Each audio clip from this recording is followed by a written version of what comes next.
Sekalung tahniah buat skuad remaja skuash negara yang melakar pencapaian terbaik pada kejohanan skuash remaja terbuka British 2018 di Birmingham. Malaysia berjaya merangkul 4 gelaran juara menerusi penampilan semua 4 pemain negara di pentas akhir. Ia termasuk kejayaan bermakna dua adik-beradik, Aira dan Aifa Azman dalam kategori perempuan 15 dan 17 tahun. Selain kemenangan yang cukup manis buat S. Sivasanggari yang membuat penampilan terakhirnya dalam kejohanan skuash remaja antarabangsa. K. Shevitra memulakan rentak kejayaan Malaysia apabila mengungguli saingan kategori perempuan 13 tahun. Berdepan lawan setara Fairuz Abu El Khair dari Mesir, penguasaan berjaya disajikan Shevitra. Hanya 27 minit diperlukan Shevitra untuk mencipta kemenangan, menang straight sets 11-7, 11-9 dan 11-9. Giliran Aira Azman turun ke gelanggang menentang seorang lagi pemain Mesir, Sana Ibrahim, dalam kategori perempuan bawah 15 tahun. Persaingan sengit disajikan kedua-dua pemain dengan Aira terlebih dulu di depan menguasai 2 set awal menerusi keputusan 11-8 dan 11-5. Aira kemudiannya tunduk 10-12 dan 6-11 pada 2 set berikutnya sebelum insiden yang berlaku ke atas Sana ketika kedudukan 4-2 memihak Aira, memberikan kemenangan kepada pemain negara ini selepas penyertaan Sana dibatalkan berikutan insiden yang berlaku walaupun pemain Mesir itu menghabiskan permainan dengan keputusan 12-10. Kejayaan yang diraih Aira bagai menyuntik semangat kepada kakaknya Aifa Azman. Turun menentang pilihan utama dari Amerika Syarikat Marina Stefanoni, Aifa jelas berada dalam kelas tersendiri. Aifa langsung tidak memberi ruang kepada Stefanoni untuk bangkit menamatkan saingan dalam tempoh 27 minit menerusi kemenangan 11-7, 11-5 dan 11-9. Kejayaan Aifa dan Aira turut melakar sejarah dalam kejohanan apabila muncul adik-beradik pertama menjuarai saingan remaja terbuka British. Dan kegemilangan Malaysia kemudiannya dilengkapkan dengan kemenangan pemain utama S. Sivasanggari yang beraksi dalam kategori perempuan 19 tahun. Berdepan wakil Jepun Satomi Watanabe, ketangkasan Sivasanggari jelas sukar digugat. Sengit pada set pembukaan, kemenangan bagaimanapun tetap memihak Sivasanggari dengan keputusan 12-10 dan Sivasanggari melengkapkan kejayaan keempat Malaysia mengungguli 2 set berikutnya dengan kemenangan 11-7 dan 11-9 dalam tempoh 33 minit.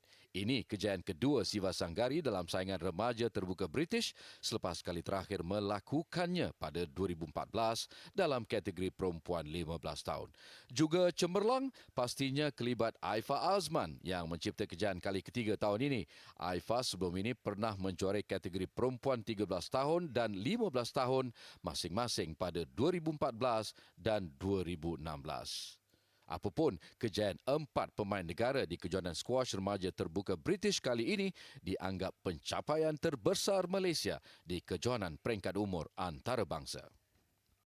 Kurang 3 tahun selepas melahirkan anak pertama Nuan-Nuan, program konservasi Malaysia mencatat satu lagi sejarah apabila pasangan panda gergasi Sing Sing dan Liang Liang melahirkan anak kedua 14 Januari lalu. Anak panda seberat 150 gram itu dilahirkan jam 7.50 pagi. Anak panda yang dilahir ini dalam keadaan yang sihat dan dahulunya apabila masa dilahir gambar dia nampak masih pink ataupun warna pink, merah jambu. Tapi sekarang dah bertukar warna putih dan badannya nampak meningkat. Tetapi kita belum lagi boleh mengenal pasti jantina sama ada dia jantan ataupun betina. Oleh kerana maknya begitu menjaganya begitu rapi sekali. Anak kedua panda gergasi itu dilahirkan secara semula jadi di Zoo Negara. Katanya Liang Liang melindungi dan menjaga rapi anaknya yang sedang dalam fasa menyusu. Dua beranak itu masih dikuarantin dan tidak akan dipamerkan kepada pengunjung sehingga tempoh ditetapkan bagi memastikan tahap kesihatan mereka di tahap baik. Perdana Menteri Datuk Seri Muhammad Najib Tun Razak dan jemaah menteri telah dimaklumkan mengenai kelahiran anak panda itu ketika mesyuarat Kabinet. Menurut Datuk Seri Wan Junaidi, kementeriannya akan berbincang dengan semua pihak terlibat dalam memutuskan langkah seterusnya mengenai penjagaan anak panda gergasi itu, termasuk berkaitan aspek penyerahannya kepada China selepas tempoh 2 tahun.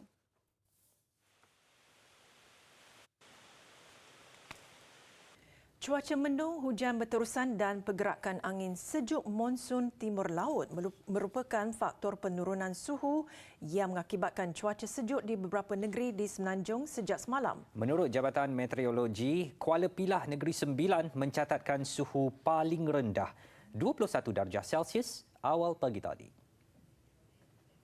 Ketua Pengarah Jabatan Meteorologi menjangkakan keadaan cuaca itu akan berlarutan sehingga esok atau lusa. Sekarang ni masih berada dalam monsun timur laut, di mana angin yang bertiup ke arah kita adalah daripada arah timur laut yang baru hujan di kawasan negeri kita yang kini berlaku di Pahang dan juga di Johor, dan ini menyebabkan kawasan di pantai barat juga menerima keadaan mendung yang berpanjangan, dan ini menyebabkanlah suhu di kawasan negara kita berkurang daripada biasa. Jelasnya, suhu biasa pada sebelah pagi hanya 23 ke 24 darjah Celsius, manakala sebelah petang mencecah 33 darjah Celsius. Namun kebanyakan kawasan di Semenanjung kini mencatat suhu sekitar 22 darjah Celsius pada sebelah pagi, 26 darjah Celsius pada sebelah petang. Kebanyakan kawasan pedalaman mencatatkan suhu sejuk. Lembah Kelang turut terkesan dengan cuaca mendung serta hujan berterusan. Cuaca sejuk sejak semalam turut mendapat respon dari Perdana Menteri Datuk Seri Mohammad Najib Tun Razak. Beliau yang baru sahaja kembali ke tanah air dari lawatan kerja di Arab Saudi memuat naik status di Facebook dan Twitter menyatakan cuaca sejuk di Malaysia seakan musim sejuk di Jeddah dan mendapat 11,000 like dari netizen. 2 suspek kes pembunuhan kejam di stesen minyak Taman Pelangi didakwa di Mahkamah Magistrate Johor Bahru atas pertuduhan membunuh dan bersubuhat melakukan jenayah bunuh. Bagaimanapun, tiada sebarang pengakuan direkodkan daripada tertuduh Ganja Ji, 19 tahun dan Yip Kah Ho, 23 tahun. Mengikut pertuduhan, Jaji bersama 5 suspek yang masih bebas didakwa melakukan pembunuhan dengan menyebabkan kematian seorang lelaki Tan Aik Chai, 44 tahun. Kesalahan dilakukan pada jam 7.30 malam di sebuah stesen minyak di Taman Pelangi 17 Disember lalu. Bagi kesalahan itu, Jaji dituduh mengikut Seksyen 302 Kanun Keseksaan yang dibaca bersama Seksyen 34 Akta Sama. Sabit kesalahan boleh dikenakan hukuman mati. Manakala Kahu pula didakwa bersama 3 suspek lagi yang masih bebas bersubuhat dengan GRG dan 5 lagi yang masih bebas melakukan pembunuhan dengan menyebabkan kematian Aik Chai pada lokasi dan waktu yang sama. Dia didakwa mengikut Seksyen 302 Kanun Keseksaan dibaca bersama Seksyen 109 Kanun Keseksaan dan Seksyen 34 Akta Sama. Magistrate Siti Hajar Ali menetapkan 13 Februari depan sebagai tarikh sebutan semula kes dan menyerahkan laporan bedah siasat.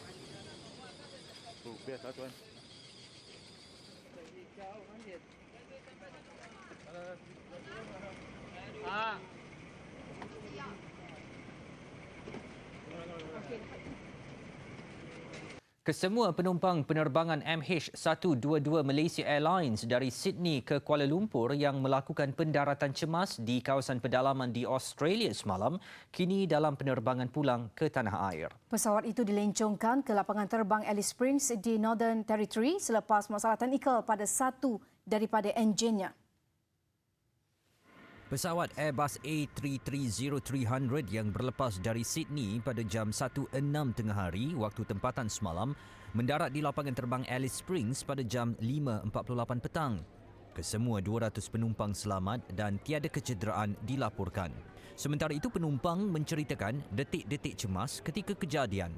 It wasn't like normal turbulence, it was a very violent shaking of the plane, which caused quite a stir. After hearing so many stories about what's happening in the air travel at the moment, and at the same time what's happened to Malaysian Airlines just not so long ago, we were wondering that everything is okay, and when we landed we were all lucky and we were really happy about it. Menurut kenyataan Malaysia Airlines, kesemua penumpang yang terjejas diterbangkan dari Alice Springs ke Kuala Lumpur melalui penerbangan MH148. Pesawat itu berlepas dari Alice Springs pada 5.45 petang tadi dan dijangka tiba di Kuala Lumpur pada 9.50 malam ini. Seorang pelajar perempuan tingkatan 5 dari Sekolah Menengah Kebangsaan Jenagor di Kuala Berang, Hulu Terengganu terjatuh dari tingkat 1 bangunan sekolah itu akibat histeria. Kejadian berlaku jam 7.20 pagi tadi menyebabkan sesi persekolahan terhenti seketika. Mangsa dikenali sebagai Nur Arwah Natasha Ramli dilaporkan baru saja memasuki sekolah terbabit 3 Januari lalu. Bapa mangsa Ramli sulung mendakwa anaknya mengalami kemurungan dan sering berhalusinasi selama 2 tahun dan pernah dihantar ke sebuah madrasah dengan tujuan untuk memulihkan penyakit kemurungan. Mangsa dibawa ke Hospital Hulu Terengganu untuk pemeriksaan lanjut dan akibat kejadian itu mangsa dilaporkan cedera di bahagian kepala. 4 keluarga termasuk seorang kanak-kanak terbunuh dalam kemalangan membabitkan 5 kenderaan di Simpang 3 lampu isyarat Jalan Lukut Sepang, Port Dickson petang tadi. Nahas berlaku setelah sebuah lori dari arah Sepang merempuh 3 kereta dan sebuah motosikal. Ketua Polis Daerah Port Dickson, Superintendent Zainuddin Ahmad berkata, kejadian berlaku 2.30 petang. Semua mangsa yang maut adalah warga Singapura. Menurut Superintendent Zainuddin, lori terbabit dipercayai gagal berhenti di simpang berkenaan lalu merempuh 3 kereta termasuk yang dinaiki 4 keluarga dan sebuah motosikal. Pasukan bomba dan penyelamat Port Dickson mengambil masa lebih 1 jam mengeluarkan mangsa yang tersepit dalam kereta yang remuk teruk. Mayat 4 keluarga serta 5 yang cedera dibawa ke Hospital Port Dickson. Nahas turut menyebabkan kesesakan lalu lintas sejauh hampir 5 km. Punca sebenar kemalangan masih dalam siasatan. Orang awam yang melihat kejadian itu diminta menghubungi Balai Polis berdekatan.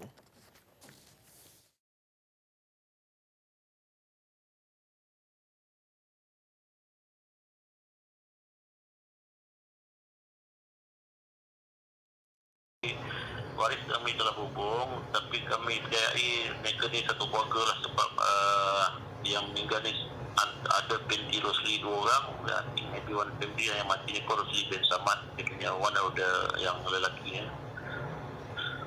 Maybe one family tapi I'm not sure, waris telah diberitahu di semua on the way to come to sinilah.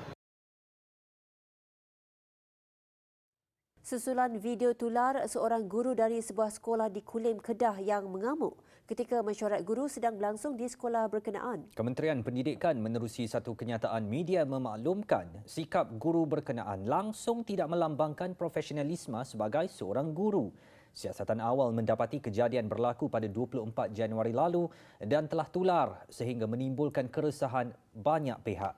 Sehubungan itu, KPM telah mengarahkan Jabatan Pendidikan Negeri Kedah serta merta menempatkan guru berkenaan di Pejabat Pendidikan Daerah Kulim Bandar Baru sementara menunggu siasatan penuh.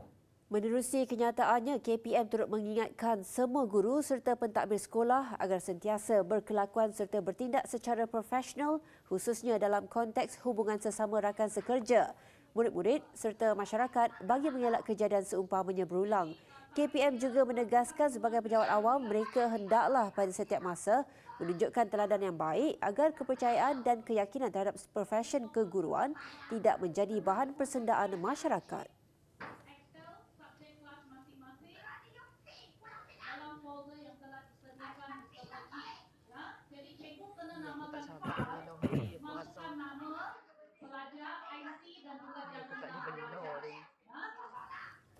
Lapan sekeluarga merempat di tepi longkang yang tular di media sosial baru-baru ini membuka mata banyak pihak.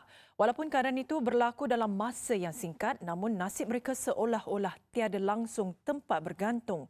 Persoalannya, di manakah saudara mara atau paling tidak, di manakah wakil rakyat yang sepatutnya menjaga kebajikan mereka sehingga terpaksa tidur di tepi longkang? Kami yang terpanggil untuk mendekati keluarga itu siang tadi cuba mendapatkan penjelasan. Foto keluarga ini tidur di tepi longkang mula tersebar di laman sosial sejak malam semalam. Bagaimanapun tinjauan kami ke lokasi yang dimaksudkan, mereka sudah tiada di sana. Maklumat dari sumber kemudian membawa kami ke Masjid Al-Azim di mana keluarga ini ditempatkan. Menceritakan semula nasib mereka, ibu kepada 6 adik-beradik malang itu, Siti Aminah Maidin berkata, semuanya berpunca apabila mereka dihalau keluar dari rumah sewaan selepas tuan rumah bertindak untuk mengambilnya semula. Menurutnya lagi, dia dan suami bersama 6 orang anak berusia 3 hingga 11 tahun tinggal di rumah pangsa itu sejak 2 tahun lalu, di mana sewanya dibiayai oleh Zakat Selangor sebanyak RM500 sebulan. Sampai anak saya tidur malam tu dekat tepi longkang dengan kecil-kecilnya tidur kat tepi almari tu. Bentang tilam lagi tidur depan flat tu. Semua adalah gambarnya. Orang kata tergamak ke buat budak macam tu. Saya cakap biar kata orang pun saya tak ada rumah tapi janganlah buat anak saya macam ni. Dah lepas ada perasaan juga. Disebabkan notis pindah yang singkat, keluarga ini tidak sempat mencari rumah baru dan terpaksa keluar dari rumah sejak 15 Januari lalu. Prihatin dengan nasib keluarga ini, UMNO bahagian Pandan bersama Jabatan Kebajikan Masyarakat JKM dan juga Unit Penyelarasan Pelaksanaan Jabatan Perdana Menteri tampil untuk mencari jalan penyelesaian. Suami Siti Aminah yang mempunyai penyakit usus rosak dan masalah jantung masih aktif bekerja demi menyara anak-anak. Seorang lagi anak mereka tinggal di tempat lain buat sementara waktu. Sehingga saat ini, kelibat Ahli Parlimen Pandan Rafizi Ramli juga masih tidak kelihatan. Saya dijanjikan keluarga ni tinggal di sini sehingga dapat rumah. Sebab kalau nak ditolak, nak ke mana kawan ni? Dengan 7 anak, dengan suami yang sakit. Dalam suami sakit pun bekerja juga. Jadi kalau nak ditolak, ke mana perginya? Sebab itu saya setuju bila katakan duduk sehingga dapat rumah. Berang dan tidak berpuas hati apabila pemandu lori membunyikan hon, seorang lelaki cuba mengejar dan membuka pintu lori tangki minyak. Namun sikap marah itu membawa padah, dia terjatuh dan dikilis. Bagi Ketua Polis Daerah Segamat,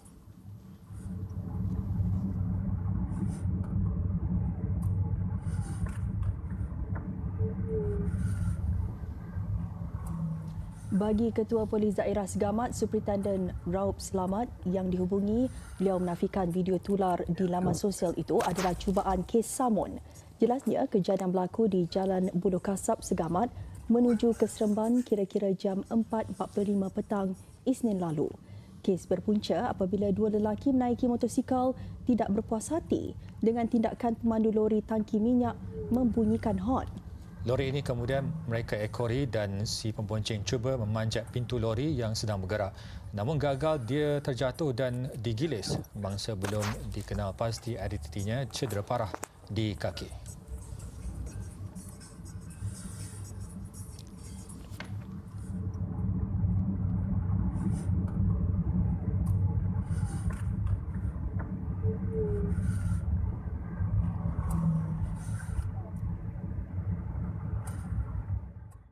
Seorang peniaga dalam talian parah selepas ditembak dan disamun sekumpulan penjenayah di pejabatnya di Banggul Kulim, Rantau Panjang, Kelantan. Mangsa Muhammad Irfan Abdullah, 26 tahun, yang cedera di bahagian betis ditemui lemah dan berlumuran darah di tingkat atas kedainya. Ketua Polis Daerah Pasir Mas, Assistant Commissioner Abdullah Muhammad Piah berkata, polis terpaksa memecahkan pintu jeruji premis yang dipercayai dikunci oleh suspek.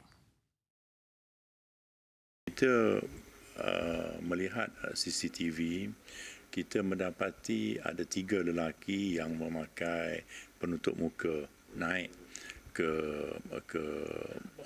tingkat atas.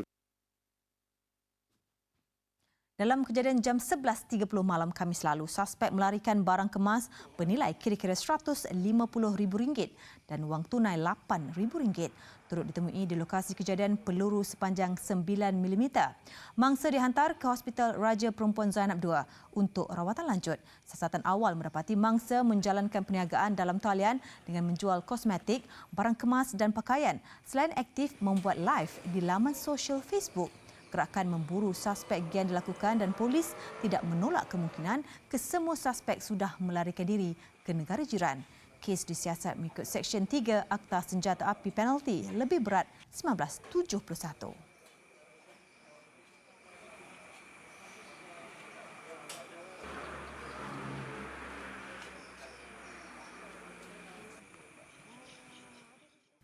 Individu yang dipercayai mencampak kerusi dari tingkat 21 Blok 102 Projek Perumahan Rakyat PPR Seri Pantai, Pantai Dalam di Ibu Negara sehingga mengorbankan seorang remaja lelaki kini sedang diburu. Bagaimanapun, siasatan awal mendapati kerusi itu bukan dicampak oleh pemiliknya, sebaliknya oleh individu lain. Ibu mangsa S. Kasturibai ketika ditemui mahu pelaku perbuatan itu dikenakan tindakan tegas. Carry the body and went. Saya tak mau sabar, Kak. Siapa tu buang? Sampai hukuman mati pun saya tak kisah. Imagine how many hours. Saya ingatkan tu anak saya jatuh macam mana depan saya tahu. Tu kasi jatuh. Dia punya otak, saya punya tangan. Dia tengok saya punya muka, dia jatuh saja. Sudah meninggal. Tapi siapa pun tak ada tolong lah, Bang. Saya jerit tak tolong. Siapa pun tak ada tolong. Sementara itu, Ketua UMNO bahagian Lembah Pantai, Datuk Seri Raja Nong Cik Zainal Abidin meluangkan masa melawat keluarga mangsa siang tadi. Menurut beliau, pemilik kerusi itu telah dikenal pasti berdasarkan pemeriksaan dan maklumat yang diberikan penduduk di blok berkenaan. Beliau turut menggesa pihak Dewan Bandaraya Kuala Lumpur DBKL untuk memantau keadaan di kawasan PPR di Ibu Negara, terutama dari aspek keselamatan. Dalam kejadian kira-kira 8.30 malam semalam, mangsa S. Satiwaran 15 tahun maut selepas ditimpa sebuah kerusi yang dicampak dari tingkat atas PPR Seri Pantai. Ketika kejadian, mangsa dikatakan berjalan bersama ibunya untuk naik ke rumahnya di tingkat 16 selepas pergi ke kedai runcit.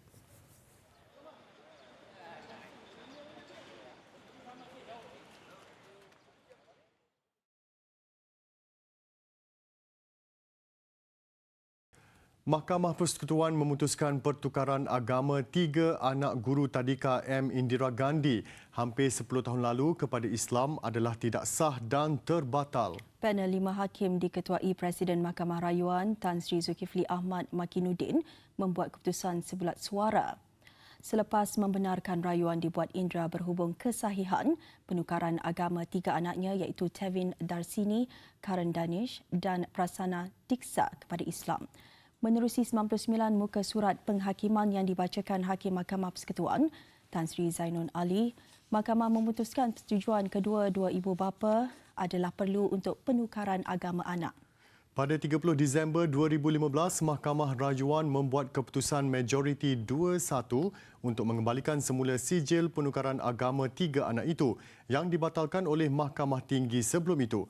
Ketiga-tiga kanak-kanak itu ditukarkan agama kepada Islam oleh bapa mereka, Muhammad Ridwan Abdullah, pada April 2009 tanpa keizinan Indira Gandhi selepas beliau memeluk Islam. Kanak-kanak berkenaan ketika itu masing-masing berusia 12 tahun, 11 tahun dan 11 bulan.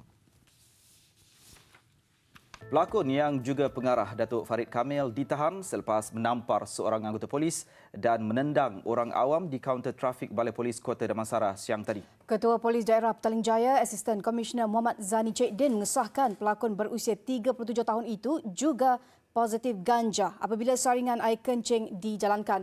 Menurut ACP Muhammad Zani, kejadian berlaku kira-kira jam 1.20 petang. Farid dikatakan hadir ke Balai Polis itu untuk membuat laporan berhubung kes kemalangan jalan raya. Bagaimanapun ketika berurusan di kaunter trafik, dia tiba-tiba menampar seorang anggota polis sambil disaksikan beberapa anggota polis dan orang awam. Dia kemudian turut menyepak kaki orang awam sebelum ditahan oleh beberapa orang anggota polis. Susulan kejadian itu, suspek kini disiasat kerana berkelakuan tidak senonoh dalam Balai Polis mengikut Seksyen 90 Akta Polis serta Seksyen 15-1-A Akta Dadah Berbahaya 1952 kerana penyalahgunaan dadah. Farid akan dihadapkan ke Mahkamah Magistrate Petaling Jaya esok bagi mendapatkan perintah reman. Dia kini ditahan di Balai Polis Mutiara Damansara untuk siasatan lanjut. Turut kelihatan hadir ke balai adik kepada pelakon terbabit.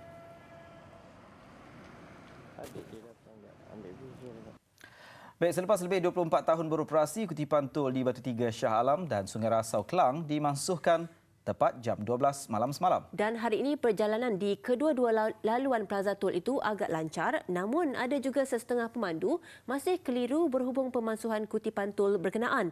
Butirannya bersama Juliana Syarin. Tinjauan dilakukan di kedua-dua tol berkenaan sejak jam 10 pagi tadi.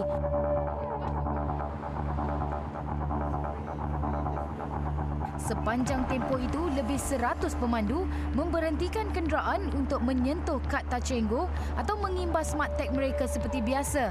Malah, terdapat pemandu tidak berpuas hati keluar dari kenderaan dan cuba melihat sama ada mesin pengimbas berfungsi atau tidak. Biarpun dengan jelas, sudah tidak ada lagi palang di hadapan mereka.